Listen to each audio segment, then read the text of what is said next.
तेव्हाच अचानक संपूर्ण बंगल्याचे दिवे उघड बंद करू लागले. आत मीत एकटाच होता. तो घाबरेल म्हणून ताई लगबगीने दरवाजाकडे धावल्या, पण तो अचानक आतून बंद झाला होता. मी वर खिडकीकडे पाहिलं. पुन्हा तसाच सैतानी दूत खिडकीत उभा होता.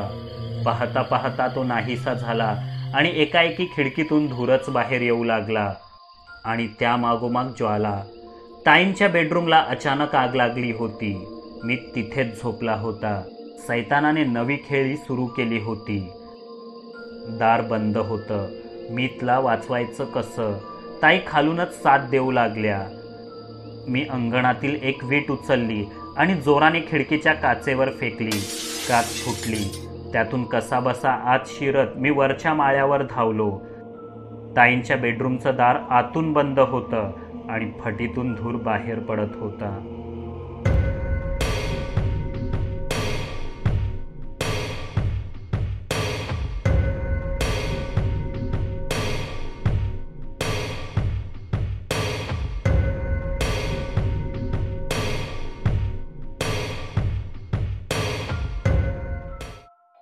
मी दार जोरजोराने वाजवलं.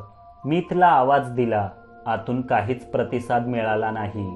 एवढा प्रकाश, ज्वालांची धग वगैरे असताना त्याला झोप लागलीच कशी? धुराने गुदमरला तर नसेल. आता धुरांसोबत दाराच्या फटीतून आगीचा उजेडही दिसू लागला. मी जोरजोराने दाराला धडका दिल्या, लाथाही हाणल्या. दार इतकं मजबूत नसावं. थोड्याच प्रयत्नात कोलमडून पडलं. धुराचा लोळच एकदम अंगावर धावून आला. तो चुकवून मी आत गेलो. ढोपरांवर रांगू लागलो. ठसका लागत होता. खिडकीचा पडदा पेटल्यामुळे आसपासच्या फर्निचरने आग पकडली होती, पण धूर मात्र संपूर्ण खोलीत पसरला होता. डोळे उघडं ठेवणंही असह्य वाटू लागलं. चाच पडत मी मीतच्या बेडजवळ पोचलो. तो पूर्ण अंगावर चादर ओढून झोपला होता. कदाचित म्हणूनच त्याला आगीची धग आणि धुराचा ठसका जाणवला नसावा. मी त्याला चादरीतच गुंडाळलं, छातीशी घट्ट पकडलं आणि धुरातून बाहेर पडण्याचा मार्ग शोधू लागलो. मीत चादरीत तळमळत होता, पण त्याच्या सुरक्षेसाठी मी त्याला झाकूनच ठेवलं. धुरात दार कुठे आहे हे शोधत असताना अचानक पाठीमागे कुणीतरी उभं असल्याचा भास झाला. जणू पेटत्या आगीलाच काही विचित्र आकार प्राप्त झाला असावा. मी तिथे पाहिलं, पण काहीच दिसलं नाही. आग भडकत चालली होती. मग मी बेडजवळचीच भिंत पकडली आणि चाच पडत पुढे पुढे जाऊ लागलो. शेवटी दार सापडलंच. खोकत खोकत बाहेर पडलो आणि झोंबणाऱ्या डोळ्यांनी समोर पाहतो तर काय, मी तिथेच उभा. हे कसं काय शक्य आहे? मग माझ्या हातात कोण आहे? मी हातातील चादरीची गुंडाळी उलगडून पाहिली आणि धडकीच भरली. माझ्या हातात कुणाचं तरी जळून काळं ठिक्कर पडलेलं शव होतं. तेही मीतच्याच अंगकाठीचं. घाबरून मी ते खाली फेकून दिलं. खाली पडताच ते असं विखुरलं जणू जळालेल्या कपड्यांची राख असावी आणि दुसरं काहीच नाही. तेवढ्यात गौरी आणि ताईही तिथे पोचल्या. मीतला आणि मला सुखरूप पाहून त्यांना हायसं वाटलं. ताईंनी आपल्यासोबत गार्डनमध्ये झाडांना पाणी द्यायचा लांबच लांब पाईप आणला होता. तो बाथरूमच्या नळाला लावून आम्ही बेडरूममध्ये फवारणी सुरू केली. 10-15 मिनिटातच आग आटोक्यात आणली. बंगल्याला काही धोका नव्हता, पण बेडरूमच्या एका भिंतीचं पूर्ण नुकसान झालं होतं. ताईंनी बंगल्याचा विमा काढलेला असल्यामुळे आर्थिक चिंता नव्हती. सगळे सुरक्षित होते. मोठं संकट येऊ घातलं होतं, देवकृपेनेच टळलं म्हणायचं. पण आग लागलीच कशी? ताईंनी विचारलं. बेडरूममध्ये काही पेटवलं गेलं नव्हतं. शॉर्ट सर्किटही नव्हता. हा सैतानी घातपातच असावा. पण ऐनवेळी मी उठून तुम्हाला शोधायला गौरीच्या बेडरूममध्ये गेला आणि सुदैवाने बचावला. तरीही कुणी नसताना दार आतून बंद होणं, आगीत मला कशाचा तरी भास होणं, मीतऐवजी जळालेला दुसराच मृतदेह हातात येणं, या सर्व गोष्टी स्पष्ट संकेत देत आहेत. धमकीच म्हणूया हवं तर. मी अंदाज बांधला. कसली धमकी? गौरीने काळजीने विचारलं. तळघरात अर्धवट राहिलेली सैतान पूजा पूर्ण करण्याची धमकी, मी म्हटलं. ती आपण पूर्ण करायची ताईंनी गोंधळून विचारलं. नाही, ज्याने ती मांडली आहे त्यालाच पूर्ण करावी लागेल, पण आपण त्या कामात आडवे येऊ नये यासाठीचा हा इशारा होता, मी म्हटलं. मग एकदाची करून टाक म्हणावं ती सैतान पूजा. घेऊ दे सैतानाला जन्म, येऊ दे या पृथ्वी तलावर.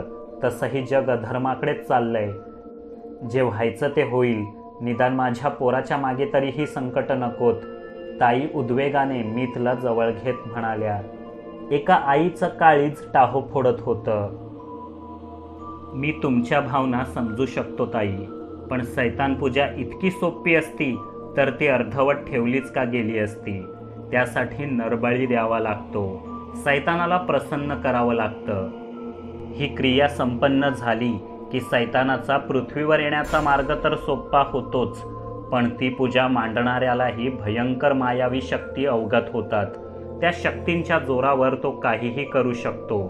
अगदी कल्पनाही करता येणार नाही असं काहीही, मी स्पष्ट केलं. नरबळी? ताई आणि गौरी दोघी एकदमच ओरडल्या. कुणाचा नरबळी? काय चाललंय काय इथे? ताई संतापाने रडूच लागल्या. माझ्याकडे त्यांच्या प्रश्नाचं उत्तर होतं, पण एका आईला सैतानाला तुझ्या लहानग्याचा नरबळी हवाय हे कसं सांगायचं? सैतानाची चाहूल सर्वात आधी ज्याला लागते बहुतेक वेळा तोच बळी ठरतो. मीतने त्या सैतानी दूताला सर्वात आधी पाहिलं होतं. मला स्वप्नात सैतान दिसला, तोही मीतच्याच रूपात, आणि आता जळालेल्या मृतदेहातही तोच होता. सैतानाला मीतचा बळी हवाय हे स्पष्ट होतं, पण मीतच का हे मात्र कळत नव्हतं. ही गोष्ट मी उघडपणे गौरी आणि ताई कुणालाच सांगितली नाही, पण हे सगळं कर्मकांड सुरू करणाऱ्या सैतान पूजकाला शोधून काढत नाही आणि या अनिष्ट घटना थांबत नाहीत तोपर्यंत मीतची जीवापाड काळजी घ्यायची हे मी नक्की केलं. इन्शुरन्स कंपनीकडून आगीचा पंचनामा होऊन दुरुस्तीचं काम सुरू झालं. ताई आणि मीतने आता गौरीच्या रूममध्ये झोपायला सुरुवात केली होती. त्यांच्या शेजारीच माझी बेडरूम होती. सगळे सदस्य एकाच खोलीत असल्याने रात्रीचं मला मीतवर जास्त लक्ष ठेवावं लागत नसे. त्याच्यासोबत मी शाळेतही जाऊ शकत नव्हतो, पण इतर वेळी मात्र मी सावलीसारखा त्याच्यासोबत असायचो. बहुतेक वेळा तो 7 वर्षांच्या इतर मुलांसारखाच निष्पाप आणि निरागस वाटायचा, पण कधी कधी त्याची नजर, हावभाव धडकी भरवून जायचे. त्याला कुणीतरी दिसत असावं, काहीतरी जाणवत असावं. त्या दिवशी असंच झालं. अंगणात खेळता खेळता अचानक स्थिर उभा राहून तो माझ्याकडेच एकटक पाहू लागला. मी सावध झालो, पण हळूहळू त्याची नजर माझ्या डोळ्याच्याही वर जाऊन पोचली. माझ्या दुप्पट उंचीच्या कुणाकडे तरी तो पाहत असावा. मी गर्कन मागे वळलो, पण मागे कुणीच नव्हतं, किंवा मीतला जे दिसत होतं ते मला दिसत नसावं. 3-4 दिवस फारसं काही गंभीर घडलं नाही. सगळ्यांनीच सुटकेचा निश्वास सोडला.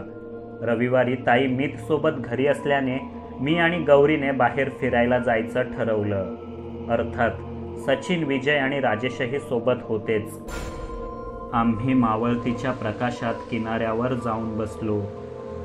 लाटांची घनगंभीर गाज, समुद्र पक्ष्यांचा कलरव आणि मनात चाललेली खळबळ गौरीला अंतर्मुख करू लागली. ती काही वेळ दूर जाऊन एकटीच बसली. आम्ही तिला तिचा एकांत द्यायचं ठरवलं. यावेळी पहिल्यांदाच सैतान माझ्या मागे नाही आहे हे ऐकून किती बरं वाटलं म्हणून सांगू मित्रांनो, नाहीतर इब्लिस प्रकरणात मरता मरता वाचलो होतो मी, सचिन म्हणाला. विश्वास ठेव मित्रा, सैतानाच्या तावडीत सापडून नरक यातना भोगण्यापेक्षा मरण परवडलं.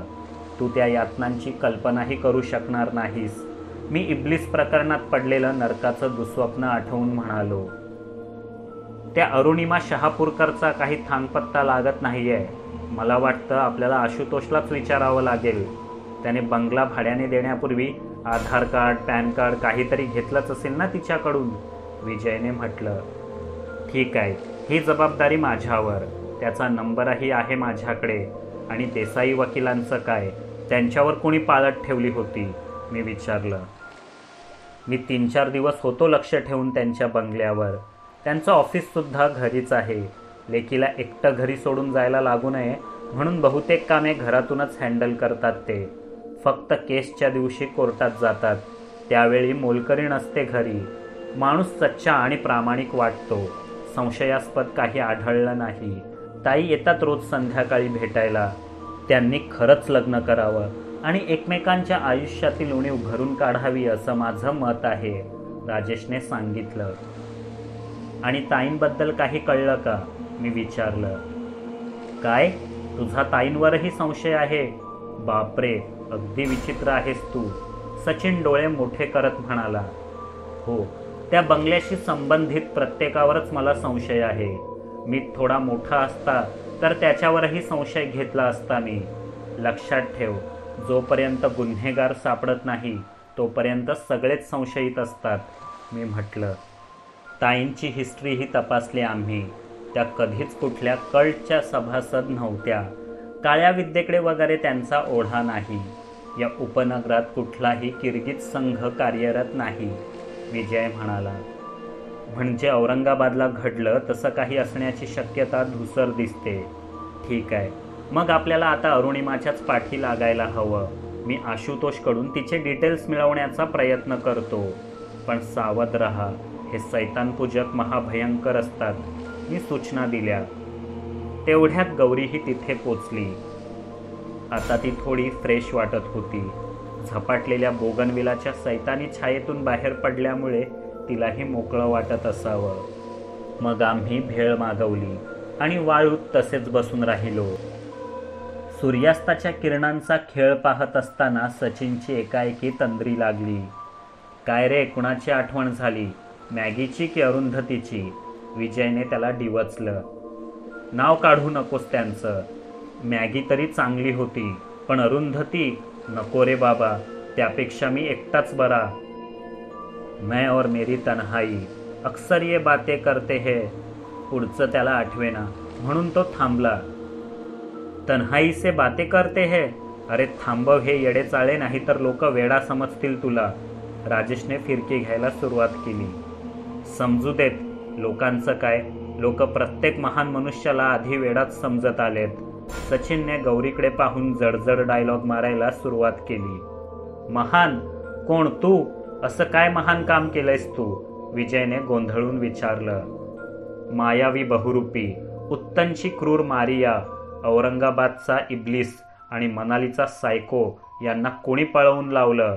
तसं मला स्वतःचं कौतुक करायला आवडत नाही, पण आज विषय निघालाय म्हणून सांगतो. मी सोबत नसतो ना तर आतापर्यंत एकही केस सुटली नसती तुमची. केस सोडवणं तर सोडाच, त्या बहुरूप्याने कच्चा खाऊन टाकला असता तुम्हाला कधीच, सचिन आत्मविश्वासाने म्हणाला. खरंच रे, तुझं महानपण आम्हाला कधी कळलंच नाही. तू आहेस म्हणूनच आम्ही जिवंत आहोत, मी हात जोडत म्हटलं. गौरीला खुदकन हसूच आलं. तिला हसताना पाहून सर्वांनाच बरं वाटलं. अंधार पडता पडता आम्ही परत निघालो. किनाऱ्यावरून लॉज जवळच असल्या कारणाने ते तिघं चालतच निघाले. गौरी आणि मी रिक्षा पकडली. बंगल्यात सैतान पूजा मांडली होती हे कळल्यापासून सचिनने तिथे राहायला येण्याचा आग्रह सोडला होता. रिकाम्या रस्त्यावरून रिक्षा वेगाने बोगनविलाकडे धावू लागली. गारेगार वाऱ्याची झुळूक शहारे उमटवत आली. गौरीने माझ्या खांद्यावर हलकेच डोकं टेकलं. तिला काही सांगणार तेवढ्यात फोन वाजला. विजयच होता. त्याने सांगितलं, आम्ही डिसूजा बारमध्ये आलोय. एका वेटरने त्या रात्री पिंकीसोबत कुणाला तरी पाहिल्याचं म्हटलंय. तू येतोस का? मी लगेचच रिक्षावाल्याला थांबायला लावलं. खाली उतरलो आणि गौरीला बंगल्यावर पोचायला सांगितलं. अरे मी पण येते ना, तिने हट्ट केला. नको, डिसूजा बार सारख्या ठिकाणी रात्रीच्या वेळी तुझं येणं बरोबर नाही, मी म्हटलं. मग ती बंगल्यावर निघून गेली. मी दुसरी रिक्षा करून डिसूजामध्ये पोचलो. तिथे एका वेटरसोबत हे बाहेरच उभे होते. हा गुलशन सिंग, पिंकीचा खून झाला त्या रात्री हा ड्युटी संपवून गावी निघून गेला होता. पण जाण्यापूर्वी पिंकीला 2 जण भेटायला आल्याचे म्हणतो, राजेश म्हणाला. कोण होती ती 2 माणसं? मी गुलशन सिंगला विचारलं. एक आदमी और एक औरत थी साहब. औरत नहीं थी, खानदानी लग रही थी. लेकिन आदमी यहाँ पे कभी कभी आता था।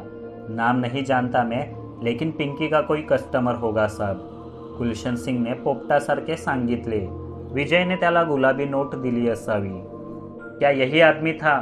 मी मोबाईलमधून त्या दिवशी काढलेला आशुतोष आणि माझा सेल्फी दाखवत विचारलं। यही होगा, अंधेरा था उस दिन बार के पीछे, ठीक से दिखा नहीं चेहरा, लेकिन लगता है यही होगा, गुलशन सिंगने म्हटलं। आमचं काम झालं। आम्ही चौघही तिथून लॉजच्या दिशेने चालतच निघालो। या गुलशन सिंगला कसं शोधलं? मी विचारलं। त्याचं काय आहे, आम्ही बारमधल्या 1-2 वेटर्सना ॲडव्हान्स टिप देऊन ठेवली होती। पिंकीबद्दल काहीही समजलं तर कळवा, आज तो ॲडव्हान्स कामाला आला, राजेश म्हणाला। पैसे कमी उधळत जा बिनअनुभवी पोरांनो, अजून खजिना हाती लागायचाय आपल्या, सचिन मध्येच म्हणाला। कमाल आहे तुमची, हा मस्तच क्लू मिळाला आपल्याला। आता तडक जाऊन आशुतोषला गाठूया, आपला हिसका दाखवूया, मग तोच सांगेल कोण होती ती बाई आणि का मारलं तिने पिंकीला, मी म्हटलं। त्या बाईने मारलं असेल पिंकीला, पण का? मला वाटतं आशुतोष खुनी असेल तिचा, राजेशने शंका घेतली। अरे पण ज्या ठिकाणी आशुतोषने मला जायला सांगितलंय तिथेच आणि त्यावेळीच जाऊन तो पिंकीचा खून का करेल, मी म्हटलं। काय पिंकी पिंकी चाललंय तुमचं? केस सैतान पूजेची आहे की पिंकीच्या खुनाची, सचिनने ओरडून विचारलं। बोगनविला, सैतान पूजा आणि पिंकी यांचा काहीतरी घनिष्ठ संबंध असणार बघा, नाहीतर आपण तिला शोधायचा आणि तिचा खून व्हायचा एकच योग जुळून आला असता का, मी म्हटलं। मला वाटतं पिंकीला आशुतोष सोबत अरुणिमा शहापूरकरच भेटायला आलेली असावी। एकदा तिला शोधलं की पुढचं सगळं सोपं होईल, राजेश म्हणाला। आणि त्यासाठी आशुतोषला गाठणं गरजेचं आहे। चला आज त्याला चांगलाच सरळ करूया, मी गर्जना केली आणि तेव्हाच फोन वाजला। मी हॅलो म्हटलं। दुसऱ्या बाजूने गौरी अतिशय घाबरलेल्या आवाजात बोलू लागली। चेतन पटकन बंगल्यावर ये, खूप मोठी गडबड झाली आहे। अगं पण नक्की झालंय काय, मी काळजीने विचारलं। ते असं फोनवर नाही सांगता येणार, तू लवकर ये, ती जवळपास रडत रडतच बोलत होती आणि मग फोन कट झाला। माझ्या पोटात खड्डाच पडला, नक्की काय झालं असेल? आम्ही लगेचच एक रिक्षा पकडली आणि चौघही एकाच रिक्षातून बंगल्यावर पोचलो। अंधार पडला होता, भयाण शांतता होती। मला आणखीच काळजी वाटू लागली। बेल वाजवली। की होलमधून बाहेर मीच आहे हे पाहिल्यावर गौरीने दरवाजा उघडला। आम्हा चौघांना आत बोलावून तिने लगेचच दार बंदही केलं। मीत चित्र काढण्यात गुंग होता। ताई कपाळावर हात लावून खुर्चीवर बसल्या होत्या आणि जिन्याजवळ रक्ताच्या थारोळ्यात आशुतोष आडवा पडला होता। डोक्याला गंभीर जखम होऊन रक्त वाहत होतं। कुठलीही हालचाल नव्हती, बहुतेक तो मेलाच असावा। हे दृश्य पाहून आम्ही चक्रावलोच। सचिनचा तर बीपी लो झाला, त्याला सोफ्यावर बसवून साखर भरवावी लागली। गौरी, हा इथे कसा आणि हे कोणी केलं, मी गोंधळून विचारलं। चेतन प्लीज मला वाचव, मला तुरुंगात जायचं नाही। आपण याची डेड बॉडी बंगल्यामागे नेऊन पुरून टाकूयात का, की तुम्ही चौघं ती गोणीत भरून समुद्रात टाकून येता? गौरी इतकी घाबरली होती की तिचा आवाजही थरथरत होता। तू आधी शांत हो, हे सगळं कसं घडलं ते मला नीट सांग, मग आपण बघू पुढे काय करायचं ते, मी शांतपणे म्हटलं। विजयने तिला पाणी आणून दिलं। राजेश मीतला आणि ताईंना बेडरूममध्ये बसवून आला। त्या रक्तरंजित ठिकाणी त्यांना थांबवणं योग्य नव्हतं। ताई तर धक्क्यातून सावरल्याही नव्हत्या। पाण्याचा एक घोट घेऊन गौरीने डोळे पुसले आणि सांगू लागली। मी घरी पोचले तेव्हा ताई आणि मीत दोघंच होते बंगल्यात। ताई बाहेर जाण्याची तयारी करून माझ्या येण्याची वाट पाहत बसली होती। तिला वकील साहेबांकडे जायचं होतं, त्यांच्या छकुलीला ताप आला होता म्हणून। ती गेली। मीत हॉलमध्येच खेळत होता। मी दार आतून लावून घेतलं आणि शॉवर घ्यायला गेले। 15-20 मिनिटंही झाली नसतील तेवढ्यात बाहेर काहीतरी मोठ्याने पडण्याचा आवाज आला। मी कपडे चढवून बाहेर आले। पाहते तर मीत कोपऱ्यात घाबरून उभा आणि आशुतोष जिन्याखाली रक्ताच्या थारोळ्यात पडलेला. मला काय करावं ते सुचेना. मी घाबरून ताईला आणि तुला फोन लावला. ताईला हे दृश्य बघूनच धक्का बसलाय. ती काही बोलायच्याही मनस्थितीत नाही. मी तही घाबरलाय. आता आपण काय करायचं? गौरीने पूर्ण हकीकत ऐकवली. मला वाटतं हा एक अपघात असावा. ताईकडे पैसे वगैरे मागण्यासाठी आशुतोष इथे आला असेल. घरात मीत शिवाय कोणीच नाही हे पाहून वरच्या बेडरूममध्ये असलेल्या तिजोरीकडे जाताना घाईघाईत त्याचा तोल गेला आणि तो पायऱ्यांवरून गडगडत खाली आला. डोक्याला वर्मी मार लागल्याने मेला. यात तुझा काय दोष? कदाचित तो नशेतही असेल, मी अंदाज बांधला.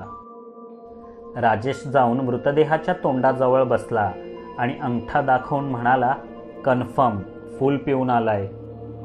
अरे पण पोलीस विश्वास ठेवतील का या गोष्टीवर? त्यावेळी घरात मीत आणि मी दोघंच होतो. मीतवर संशय घेणं शक्यच नाही. मग ते मलाच तुरुंगात टाकणार नाहीत का? गौरी फारच घाबरलेली वाटत होती. ते साहजिकच होतं. मी म्हटलं, प्रथमदर्शनी पुरावे हा अपघात होता हेच दाखवत आहेत. शिवाय तू त्याचा खून करावास असं कुठलं वैर होतं तुमच्यात? उगाच भिवू नकोस. आपण पोलिसांना बोलवू. काहीही होणार नाही तुला, मी गॅरंटी देतो. पण तू म्हणतेस तसं मृतदेहाची विल्हेवाट वगैरे लावायला गेलो ना तर मात्र नक्कीच संशय आपल्यावर येईल. बोल काय करायचं? मी समजावत म्हटलं. तिने होकारार्थी मान हलवली. राजेशने पोलिसांना फोन लावला. पोलीस आले. चौकशी पंचनामा वगैरे झाला. त्यांनाही प्रथमदर्शनी हा अपघातच वाटत होता. पण पोलिसांना आधी गुप्तहेर पोचलेले पाहून आश्चर्यही वाटलं. त्यांनी आमची कसून चौकशी केली. मी नाव सांगताच इन्स्पेक्टर साहेब म्हणाले, तुम्हीच का ते मनाली फेमस गुप्तहेर? तुम्ही जिथे जाता तिथे गुन्हा एकतर घडलेला असतो नाहीतर घडणार तरी असतो. कसं काय जमतं तुम्हाला हे टायमिंग? पब्लिसिटी मिळावी म्हणून तुम्हीच तर घडवून आणत नाही ना हे गुन्हे. त्यांनी खोचक टोमणा मारला. हे तर असं झालं की डॉक्टर दवाखान्यात जातात तेव्हा पेशंट आलेले असतात किंवा येणार तरी असतात. म्हणजे डॉक्टरच पेशंट तयार करत असावेत. काय म्हणता? मी उलट प्रश्न विचारला. तेव्हाच किचनमधून धावत मी तिथे आला आणि माझ्याकडे पाहून म्हणाला, काका काका, पप्पांसोबत एक आंटी पण आली होती मघाशी.